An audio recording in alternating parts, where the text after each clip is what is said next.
Le prêt de Abdé à Osasuna est une réussite. Il fait une très bonne saison. Il a gagné le droit de revenir au Barça la saison prochaine. Le coach décidera. Ça, c'était les paroles de Matteo Alemany il y a à peine quelques jours concernant Abdé. Maintenant, on sait que Matteo Alemany ne continuera pas au Barça. C'est une mauvaise nouvelle. Maintenant, c'est pas le sujet de cette vidéo. On parlera peut-être de ça un peu plus tard. Aujourd'hui, on se focalise sur Abdé. Parce que comme l'a dit Alemany, effectivement, Abdé fait une grande saison avec Osasuna. C'est très rare, d'ailleurs, que le Barça prête des joueurs qui réussissent à être très bons dans le club où ils ont été prêtés. Du coup, la question qui va être posée, c'est est-ce que le Barça devra garder Abdé pour la saison prochaine ou bien est-ce que le Barça pourra profiter de la bonne saison de Abdé pour le vendre à un bon prix parce qu'il y a évidemment des Anglais qui sont intéressés par son profil. Abdé, encore une fois, il fait une bonne saison, donc forcément qu'il aura des offres assez alléchantes. En termes financiers, tu peux tirer un billet. Mais moi, je vous le dis tout de suite, pour moi, encore une fois, pour moi, Abdé doit impérativement rester au Barça la saison prochaine. Il doit revenir au Barça la saison prochaine. Je vais vous expliquer pourquoi avec des statistiques, des chiffres à l'appui durant cette vidéo. Donc, accrochez-vous. Avant d'aller plus loin, avant de parler de tout ça, cette vidéo est sponsorisée par mon partenaire RepFoot, site de vente de maillots en ligne. Il me fait parvenir ce maillot spécial Kemiras Bobo, comme vous le connaissez maintenant, assez célèbre dans le monde. Voilà, ce maillot de l'Argentine avec la nouvelle étoile de leur trophée en Coupe du Monde. Si vous voulez vous procurer des maillots, ça se passe sur leur site. Je vous mettrai le lien en description. Vous achetez 3 articles, ils vous offrent un maillot supplémentaire gratuit. Vous achetez 5 articles, ils vous offrent 2 maillots supplémentaires gratuits. Pour avoir les maillots gratuits, la procédure est à l'écran ou alors en description. En plus, avec le code de réduction Massian, vous aurez 15% de rabais sur la totalité de vos achats. Et ça soutient la chaîne. La livraison est assez rapide. S'il y a quoi que ce soit, mes réseaux sociaux sont disponibles pour discuter avec moi. Bref, retour à notre ish préféré, Abdé. Abdé, désolé, je t'ai pas vu frérot. Ça, on le connaît, ça a toujours été un joueur comme ça depuis le début. Mais Abdé, moi, c'est un profil que j'apprécie énormément. Abdé, je pense qu'aujourd'hui, lorsque tu regardes l'effectif du Barça, tu regardes en termes de dribble réussi. Je vous partagerai encore une fois des statistiques tout à l'heure. Mais la première chose à dire, c'est que aujourd'hui, Matteo Alemany a clairement fait comprendre que c'est la décision de Xavi.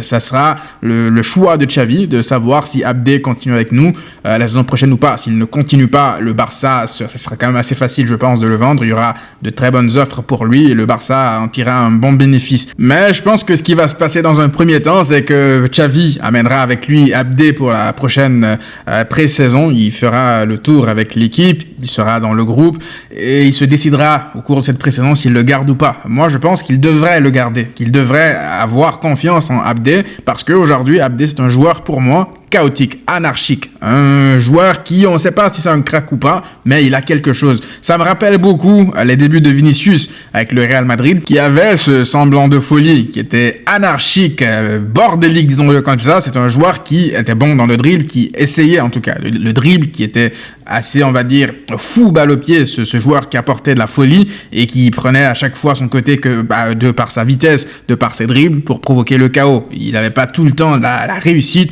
Dans le dernier tiers du terrain, c'était très limité et je me rappelle que beaucoup disaient que Vinicius était un poulet sans tête et qu'il n'aurait aucune carrière au Real Madrid. Ça le taxait de fraude, je m'en rappelle comme c'était hier à ses débuts et beaucoup, même les supporters du Real, parlaient de le vendre.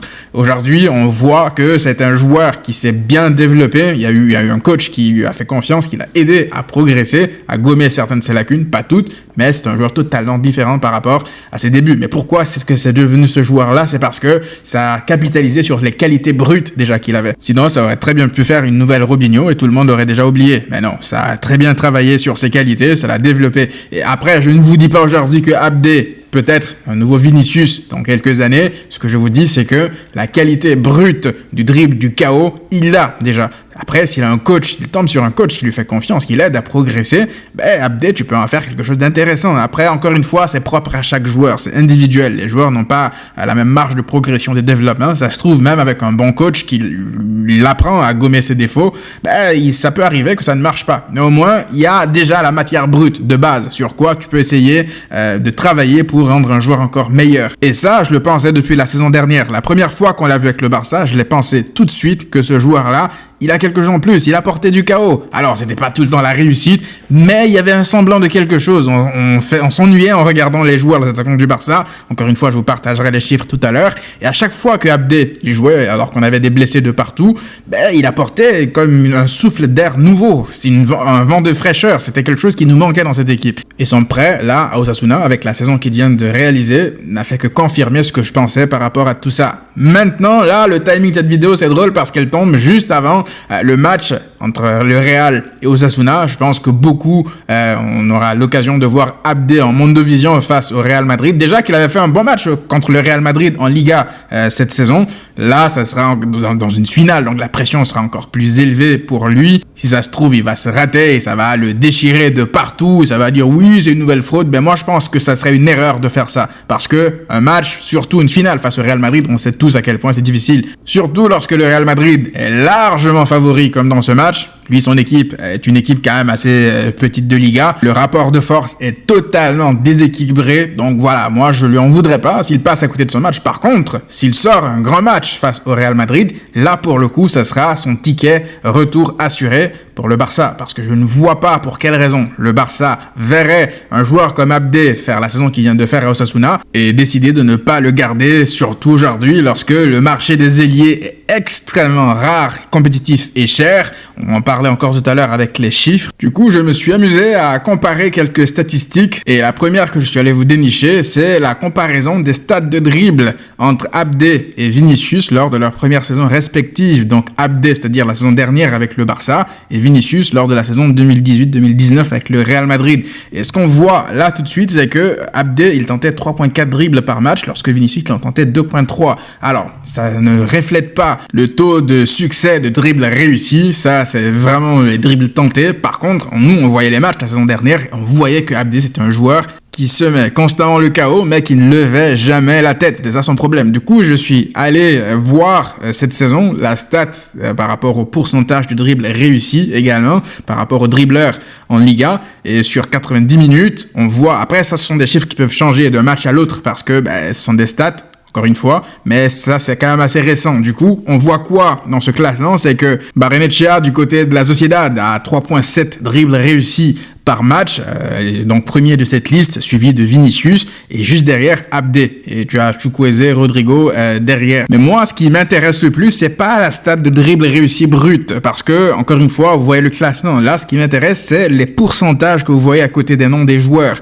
Là, tu regardes, par exemple, Vinicius, il a 3.5 dribbles réussis par match pour 42%. Ça veut dire quoi? Ça veut dire qu'en termes de volume, Vinicius tente énormément de dribbles. Il n'a même pas 50% de réussite. Ça veut dire que là, tu fais le calcul rapide, il doit être à 7.7 voire 8 dribbles par match pour en réussir 3.5, ce qui donne un taux de 42%, ce qui est très bon en soi. 3.5 dribbles réussis par match, c'est juste énorme. Donc voilà, de toute façon Vinicius, on sait c'est son jeu, il va beaucoup tenter, on le voit même dans les classicos, c'est un joueur qui va tenter pas mal de dribbles, qui va rater pas mal de dribbles, mais il va réussir un ou deux dribbles, et ça va faire le tour du monde. C'est comme ça, c'est son jeu. D'autre côté, tu as Abdé qui lui est à 3.3 dribbles réussis par match pour un taux de réussite de 61.1%. Et là, encore une fois, lorsque tu fais le calcul rapide, ça veut dire que Abdé, il tente en moyenne 5.4 dribbles par match pour en réussir 3.3. C'est quand même énorme. Je sais pas si vous vous rendez compte. Après, c'est normal de voir Vinicius tenter largement plus de dribbles parce que il joue dans une équipe qui a, en règle générale, largement plus le ballon que ses adversaires comparé à Abdé qui joue dans une équipe qui n'est pas, encore une fois, une grande équipe de Liga. Donc, ils vont subir pas mal le jeu et il aura des contre-attaques de temps en temps. C'est comme ça, c'est Osasuna, il joue pas dans un grand club, pour l'instant du moins. On le voyait au Barça, qu'il tentait beaucoup plus. Tout ceci, c'est pour vous dire que le profil de Abdé manque au Barça. Aujourd'hui, tu regardes, encore une fois, les dribbleurs au Barça, au Real, tu as Vinicius, mais pas que Vinicius, tu as Rodrigo aussi, qui a de très bonnes stats de dribble, qui a beaucoup de personnalité, qui dribble pas mal, et qui réussit aussi beaucoup de dribbles. Aujourd'hui, dans le foot, tu ne peux pas te permettre d'avoir une équipe des joueurs qui ne dribblent pas, qui ne tentent pas des choses pour déstabiliser, des blocs bas. Parfois, c'est comme ça, tu as une équipe qui joue en défense avec une ligne de 5 derrière, sur une ligne de 4 devant, sans déséquilibre individuel, c'est difficile de les faire bouger. Tu peux avoir la meilleure tactique du monde, si t'as pas des joueurs déséquilibrants, c'est compliqué. Tu regardes justement du côté du Barça, les autres ailiers, que ce soit Ansu Fati ou Ferran Torres, ça va mourir de rire en termes de dribble. Après, ça peut exister, des styles de joueurs, des styles d'ailiers différents. Il y a des ailiers plus positionnels qui vont plus déséquilibrer avec leurs appels de balles, avec leur positionnement tout simplement. Parce que tu regardes les stats de Ansu Fati lorsqu'il joue, il joue pas énormément, faut le reconnaître depuis le début de la saison. Abdé non plus, c'est pas comme s'il a joué 40 matchs avec Osasuna. Mais ce que je veux dire, tu regardes Ansu Fati, il a en moyenne 0,7 dribbles tentés par match. C'est très très peu. Tu regardes du côté de Ferran Torres, un dribble tenté par match. C'est très très peu. Lorsque dans l'élite, tu as des joueurs qui tentent 3 voire 3,5 dribbles par match, il y a quand même une grosse différence. Et quand on parle de moyenne, ça veut dire qu'il y a des matchs où il tente 0 dribble. Lorsque tu as des stats de 1 voire moins de 1, ça veut dire qu'il y a des matchs où tu tentes 0 dribble. Ça, c'est problématique. Même si tu es un ailier positionnel qui fait plus la différence grâce à tes appels et ton positionnement, pour un ailier au Barça, que ça soit dans des styles différents, 0 dribble parfois tenté dans certains matchs, moins de 1 dribble tenté par match, c'est problématique. Donc moi je pense que Abdé doit absolument revenir parce que de toute façon le côté gauche du Barça c'est désert et t'as pas les moyens de t'acheter un Rafael Leao du côté de Milan, c'est hors de prix, ou alors Kvaratskhelia du côté de Napoli. Bref, c'est compliqué d'avoir aujourd'hui une équipe à 100% compétitive à tous les postes, mais si tu as des moyens de travailler la qualité brute de certains joueurs que tu as en prêt dans ton effectif, faut en profiter, capitaliser dessus. Et je pense que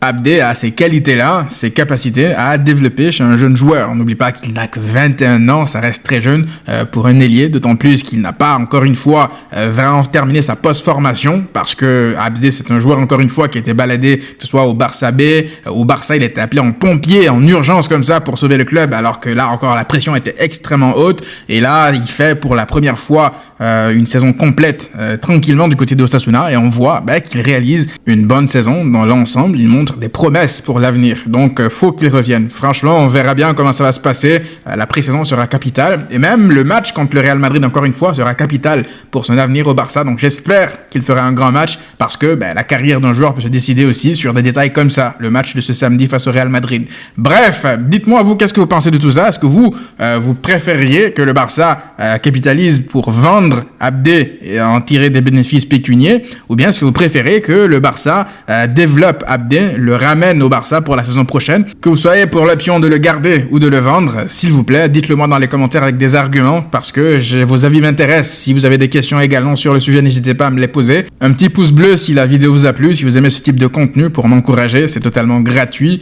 et on se retrouve nous très vite pour une prochaine vidéo. D'ici là, prenez tous soin de vous et à très vite.